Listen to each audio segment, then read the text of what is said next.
Bismillahirrahmanirrahim. Assalamu alaikum students. So today we are here with another experiment, experiment number 14, which says the determination of ABO in RH blood group system using the anti-sera.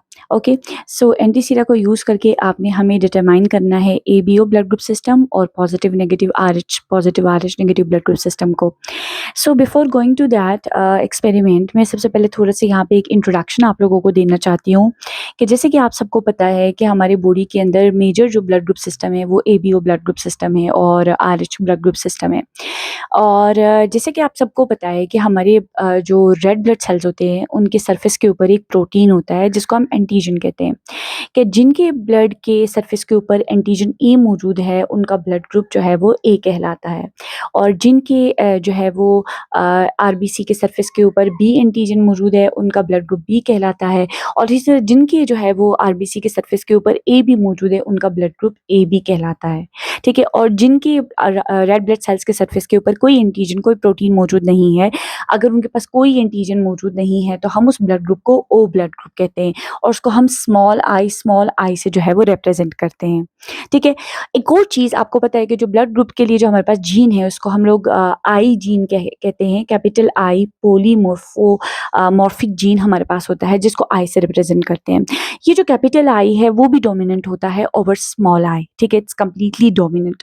तो इसका मतलब ये है कि A जो है that is also completely dominant over small I, B भी जो है is completely dominant over small I, यानी ओ के ऊपर। ठीक है, ए भी कम्प्लीटली डोमिनेंट है, बी भी कम्प्लीटली डोमिनेंट है, बट ए भी जो है वो कम्प्लीटली डोमिनेंट नहीं है बल्कि दे शो कोडोमिनेंस। कोडोमिनेंस का मतलब होता है कि ये जो जीन हमारे पास आई है इसके ऊपर ये इंडिपेंडेंटली दोनों जो है वो एग्जिस्ट कर रहे हैं। मीन्स के यहाँ पे हमारे पास ए भी मौजूद है और हमारे पास बी भी मौजूद है, तो यानी ए बी दोनों जो है वो इंडिपेंडेंटली यहाँ पे एग्जिस्ट कर रहे हैं।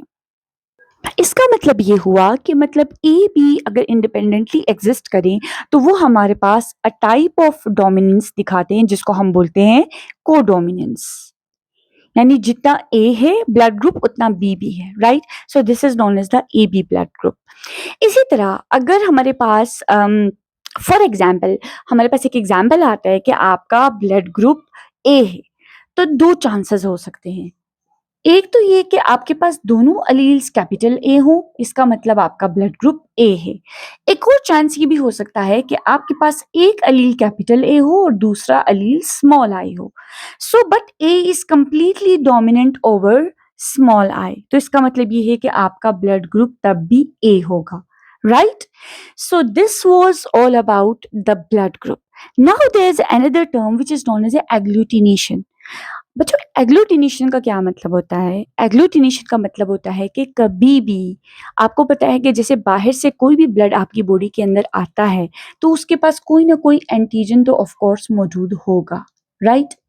वो एंटीजन जब बाहर से आएगा किसी ह्यूमन बॉडी के अंदर या किसी ब्लड के साथ, तो वो जो ब्लड जिस ब्लड के अंदर आएगा उस ब्लड के अपने नेचुरल जो है वो क्या होंगे, एंटीबॉडीज होंगे, जो उस एंटीजन के खिलाफ वो एंटीबॉडीज काम करेंगे।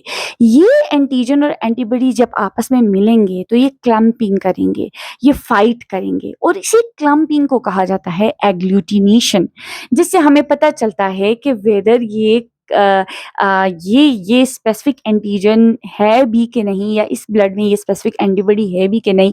तो हमें इस तरह से जो है वो एंटीसिरा को यूज करके हमें पता चलता है। सो एग्लूटिनेशन का मतलब होता है कि क्लम्पिंग होना, दही जैसा कर्ड जैसा स्ट्रक्चर बनना।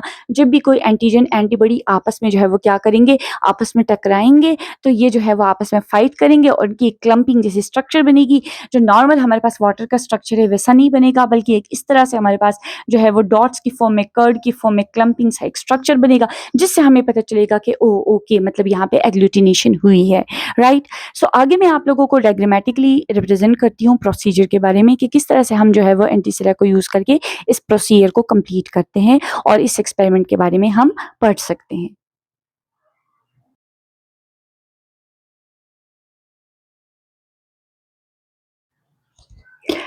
जी, तो students as you can see on the board मैंने व्हाइट बोर्ड के ऊपर कुछ डायग्राम्स बनाए और उन डायग्राम्स के थ्रू मैं आपको बता रही हूँ और बताने की कोशिश कर रही हूँ कि किस तरह से जो है वो एंटीसीरा ए, बी और डी हेल्प करते हैं डिटरमिन करने के लिए कि कौन-सा ब्लड ग्रुप आपका है और क्या ये इधर ब्लड ग्रुप पॉज़िटिव है या ब्लड ग्रुप जो है वो नेगेटिव है।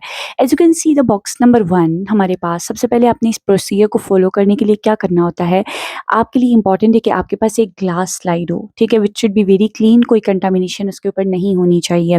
द सेकंड इम्पॉर्टेंट थिंग जो कि आपको चाहिए that is antisera A, antisera B and antisera D, ठीक है? तीनों एंटीसीरा आपके पास मौजूद होने चाहिए। You must have a marker, ठीक है? ताकि आप इस ग्लास स्लाइड के नीचे मेंशन करें, एक जगह पे ए, दूसरी जगह पे बी और तीसरी जगह पे डी, बिल्कुल इन द सेम मैनर कि उसके ऊपर आप ईज़िली ऊपर की तरफ अपने जो ब्लड जो है उसके ड्रॉप्स आप डाल सकें।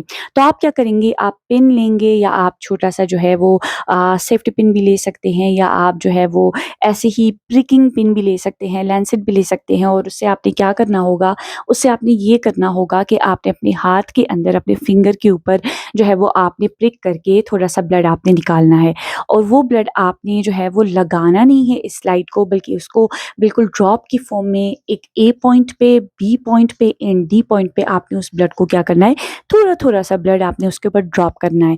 प्लीज़ याद रखिएगा जो प्रिकिंग पिन है या जो भी सेफ्टी पिन है या जो व्हाटसोएवर वो आपके पास जो है वो स्टेरिलाइज़्ड होना चाहिए। It must not be contaminated, right? तो उसके बाद आप क्या करोगे, ये ब्लड इनके ऊपर डालने के बाद as I told you earlier कि जो हमारे पास ए और बी है वो हमें किस चीज़ के बारे में बताते हैं? It tells us about the blood group. लेकिन जो डी है it tells us about either the blood group is positive और either the blood group is negative. ठीक है? सो हम सबसे पहले क्या करेंगे, हम ब्लड जो है पॉइंट ए के ऊपर डाल रहे हैं, फिर हम डाल रहे हैं बी पॉइंट के ऊपर डाल रहे हैं, ठीक है? और हम डाल रहे हैं डी के ऊपर। उसके बाद हमें एक टूथपिक चाहिए, एक नहीं बल्कि 3 टूथपिक्स चाहिए। हम सबसे पहले क्या करेंगे, उस ब्लड के साथ इस एंटीसीरा ए को मिक्स करेंगे। थोड़ी देर मिक्स करेंगे, कुछ सेकंड्स तक हम देखेंगे कि कहीं कोई एग्लूटिनेशन तो नहीं हो रही है, कोई क्लम्पिंग तो नहीं हो रही है। ब्लड और जो सीरा है वो दोनों मिलके कोई हमारे पास दही जैसा स्ट्रक्चर तो नहीं बना रहे हैं। मतलब इस तरह से कि बिल्कुल जैसे फटा हुआ हो, ब्लड अलग-अलग हो बिल्कुल पार्ट्स में। इसी तरह we gonna check with another toothpick, तो एंटी बी को हम क्या करेंगे, सीरा एंटी सीरा बी को बी ब्लड ग्रुप के साथ हम ड्रॉप जो डाले उसको मिक्स करके चेक करेंगे कि क्या यहाँ तो कोई एग्लूटिनेशन नहीं हो रही है। फिर we gonna check at the point D, एक जो है वो टूथपिक से चेक करके कि वेदर हमारे पास यहाँ पे एग्लूटिनेशन तो नहीं हो रही है, राइट? तो सबसे पहले ये सारे चांसेस हो सकते हैं, ये सारे इवेंट्स हो सकते हैं क्योंकि किसी का ब्लड ग्रुप ए पॉजिटिव होगा, किसी का ए नेगेटिव, किसी का बी पॉजिटिव, किसी का बी नेगेटिव, किसी का ए बी पॉजिटिव, किसी का ए बी नेगेटिव, किसी का ओ पॉजिटिव, किसी का O negative. So of course different chances है, डिफरेंट जो है वो ब्लड ग्रुप्स आपके सामने आ सकते हैं। तो सबसे पहले ये मैंने चांसेस बताई हैं इवेंट्स की कि कैसे हो सकता है। अगर हमारे पास ए के ऊपर हमने जो ब्लड अपना फॉर एग्जांपल एक स्टूडेंट ने ए के ऊपर ए पॉइंट पे, बी पॉइंट पे, डी पॉइंट पे अपने ब्लड के 3 ड्रॉप्स डाले हैं। एंटीसीरा ए वो डालती है, मिक्स करते हैं, यहाँ एग्लूटिनेशन होती है मगर बी पे नहीं होती। ब्लड वैसे ही रहता है जैसे नॉर्मल था, कोई फ़र्क नहीं आता ब्लड की स्ट्रक्चर में। और डी पे भी एग्लूटिनेशन होती है एंटीसीरा डी डालने के बाद, तो इसका ब्लड ग्रुप होगा ए पॉजिटिव। क्यों होगा? क्योंकि ए पे एग्लूटिनेशन हुई और डी पे हुई। डी आपको बताएगा इधर इट्स पॉजिटिव और इट्स नेगेटिव। बी नॉर्मल था तो इसका मतलब बी में कुछ भी नहीं हुआ। एक इसी के साथ इसी तरह अगर फॉर एग्जांपल किसी के ए में एग्लूटिनेशन होती है और बी में नहीं होती लेकिन डी में भी नहीं होती तो उसका ब्लड ग्रुप होगा ए नेगेटिव। इसी तरह से अगर किसी के ए में एग्लूटिनेशन नहीं होती, बी में होती है और डी में होती है तो उसका ब्लड ग्रुप होगा बी पॉजिटिव। ठीक है, बी पॉजिटिव होगा। क्यों? क्योंकि बी में भी एग्लूटिनेशन हुई और डी में भी एग्लूटिनेशन हुई। इसी तरह अगर किसी के ब्लड ग्रुप में ए में एग्लूटिनेशन नहीं होती और बी में होती है और डी में भी नहीं होती तो उसका ब्लड ग्रुप बी नेगेटिव होगा क्योंकि डी एंटी आर एच जो हमारे पास एंटीबॉडी है उसके अंदर कोई एग्लूटिनेशन नहीं हुई तो ये हमारे पास नेगेटिव आएगा। इसी तरह से अगर ए बी दोनों में एग्लूटिनेशन होती है और डी में भी होती है तो इसका मतलब है ए बी पॉजिटिव। और अगर ए बी दोनों में होती है मगर डी में नहीं होती तो इसका मतलब ए बी नेगेटिव। और इसी तरह अगर ए में भी एग्लूटिनेशन नहीं होती, बी में भी एग्लूटिनेशन नहीं होती तो इसका और डी में होती है तो इसका मतलब this is O positive. And अगर ए में भी नहीं होती, बी में भी नहीं होती और डी में भी नहीं होती तो इसका मतलब उसका ब्लड ग्रुप है और नेगेटिव।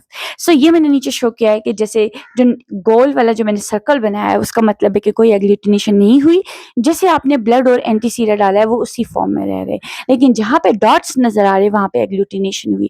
तो ये सारे चांसेस जो है वो हो सकते हैं A B O blood group system के अंदर। तो ये था आपके पास कि हम कैसे डिटरमिन कर सकते हैं A B O blood group system और positive negative blood group system using the antisera. So this was all about it. I hope कि आपको ये चीज़ अंडरस्टैंड अब हुआ होगा। सो पेपर में अगर इस तरह का कोई डायग्राम आए और आपसे पूछे कि ये ब्लड ग्रुप कौन से हैं, ठीक है, तो आप इजीली बता सकते हैं कि ये ब्लड ग्रुप्स कौन से हैं और ये एग्लूटिनेशन या क्लम्पिंग क्यों हो रही है।